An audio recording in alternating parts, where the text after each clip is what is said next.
अच्छे से अपनी सीटेट की तैयारी कर रहे होंगे। इससे पहले की क्लास में हमने पढ़ा था रिप्रोडक्शन क्या होता है, रिप्रोडक्शन कितने टाइप्स का होता है, उसके अंदर कौन कौन से स्टेप होते हैं।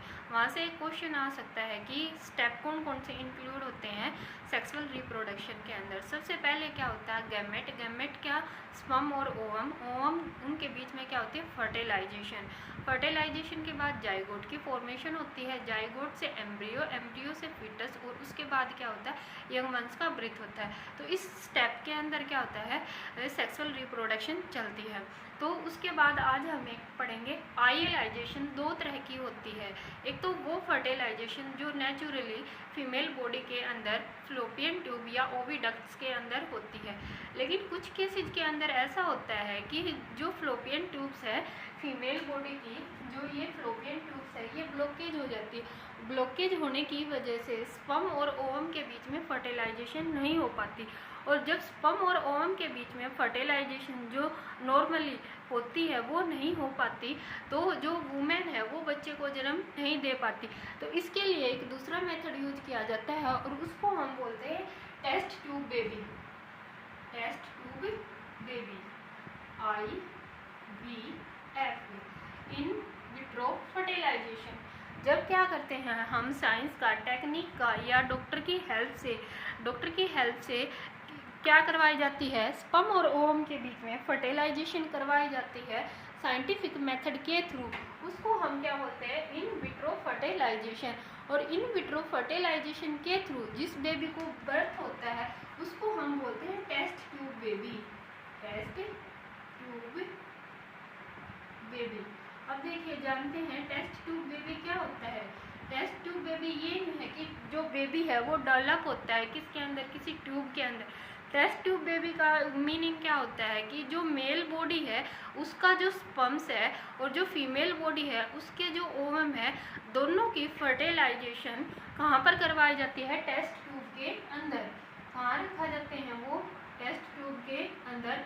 मेल स्पर्म और फीमेल बॉडी से क्या ले लेंगे, ओवम, और इनके बीच में क्या होगी फर्टिलाइजेशन। और ये फर्टिलाइजेशन कितने दिन तक चलती है, ये प्रोसेस 7 से 8 दिन तक चलती है किसके अंदर, टेस्ट ट्यूब के अंदर। और जब 7 से 8 दिन के बीच में स्पर्म और ओवम दोनों के अंदर क्या होगी, मैटिंग के दोनों के बीच में फर्टिलाइजेशन हो जाती है, और फर्टिलाइजेशन के बीच बाद यहाँ पर क्या एम्ब्रियो की फॉर्मेशन हो जाती है। तो इस एम्ब्रियो को दोबारा से क्या है मदर बॉडी के यूट्रस के अंदर इम्प्लेंटेशन, या हम यूँ बोल सकते हैं कि मदर बॉडी की यूट्रस के अंदर रख दिया जाता है।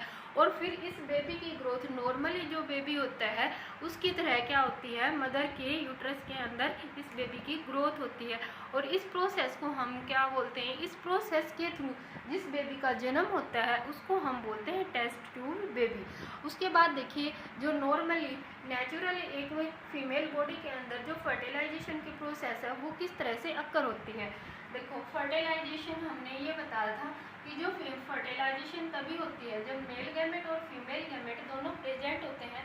इस फिगर को आप है ना अपनी बुक में देख सकते हैं, क्योंकि मेरी ड्राइंग इतनी ज़्यादा अच्छी नहीं थी, लेकिन फिर भी मैं आपको समझाने की पूरी कोशिश करूँगी कि फर्टिलाइजेशन होती कैसे है।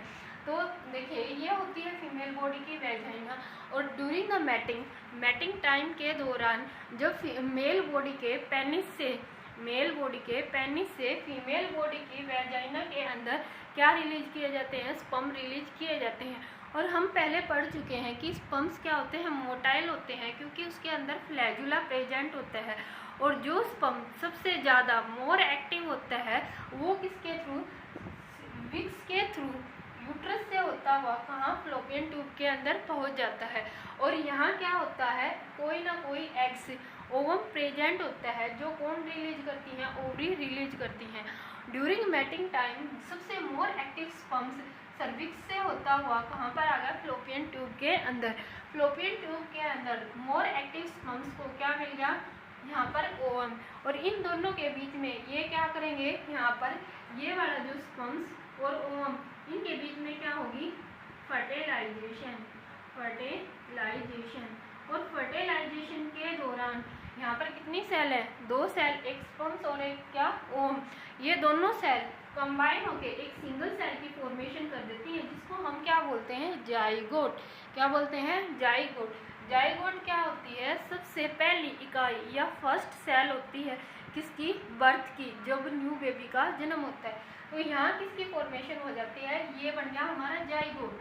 फ्लोपियन ट्यूब के अंदर क्या बनेगा? जाइगोट। और ये जाइगोट दोबारा से पहले यहाँ से स्पर्म जाएगा, किसके साथ फर्टिलाइजेशन करेगा? ओवम के साथ कंबाइन होगा, वहाँ पे फर्टिलाइजेशन होगी। फर्टिलाइजेशन के दौरान जाइगोट की फॉर्मेशन होगी।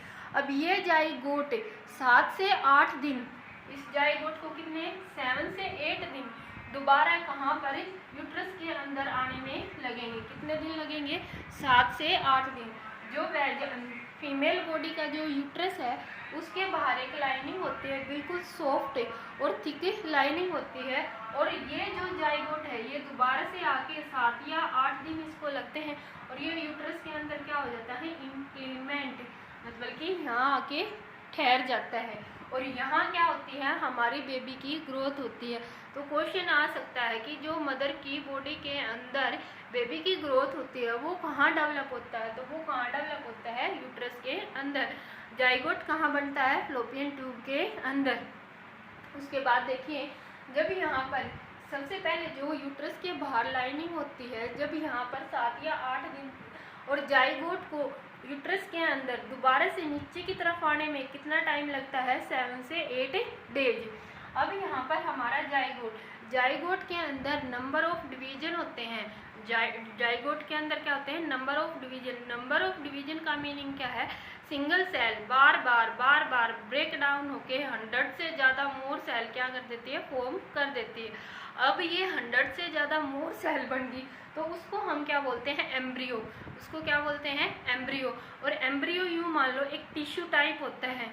और जब ये जो यूट्रस के बाहर सॉफ्ट लाइनिंग है, अब ये सॉफ्ट लाइनिंग भी क्या होती है? बढ़ना स्टार्ट कर देती है और ये क्या करती है? एक टिश्यू की फॉर्मेशन करना स्टार्ट कर देती है। किसके चारों तरफ? एम्ब्रियो के चारों तरफ। और ये टिश्यू किसको जनरेट करता है? प्लेसेंटा को।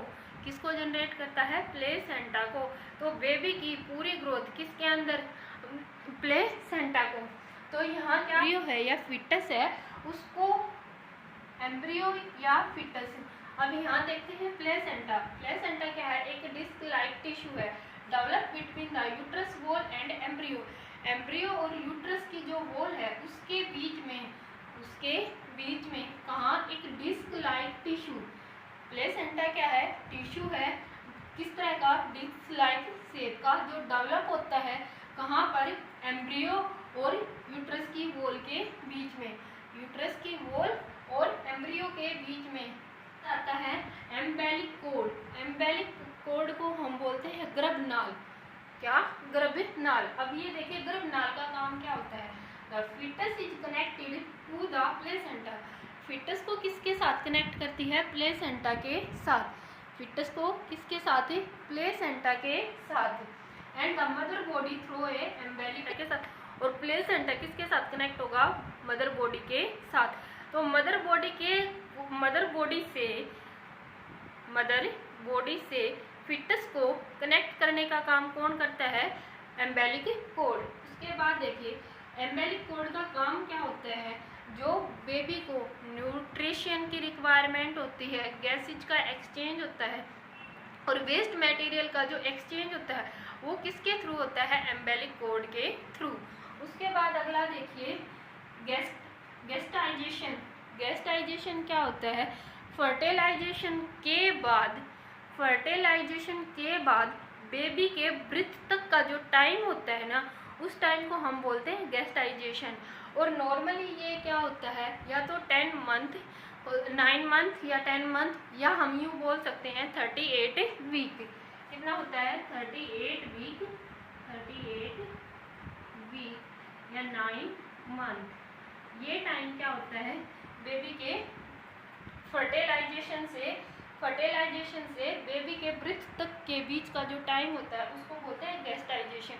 अब बेबी का ब्रीथ कैसे होता है? जब यहाँ पर जाइगोट इम्प्लीमेंटेशन हुआ था तब तो जो यूट्रस की वॉल थी वो सॉफ्ट थी, लेकिन जो ये यूट्रस की वॉल है ये क्या है? धीरे धीरे हार्ड होना स्टार्ट हो जाती है और इसके अंदर रैदमिक कॉन्ट्रैक्शन आना स्टार्ट हो जाती है। और जब बेबी का पूरी तरह से रैडमिक कॉन्ट्रैक्शन होना स्टार्ट हो जाते हैं, मतलब कि ये सिकुड़ना स्टार्ट कर देती है। और एक टाइम ऐसा आता है जब ये पूरी तरह से क्या हो जाती है, सिकुड़ जाती है, उस टाइम क्या होता है, बेबी का जन्म होता है। तो ये प्रोसेस क्या थी हमारी, फर्टिलाइजेशन। अगर आपको ये चीज़ समझ में आई हो तो प्लीज़ चैनल को लाइक करें, वीडियो को ज़्यादा से ज़्यादा शेयर करें और कमेंट करें। Thank you.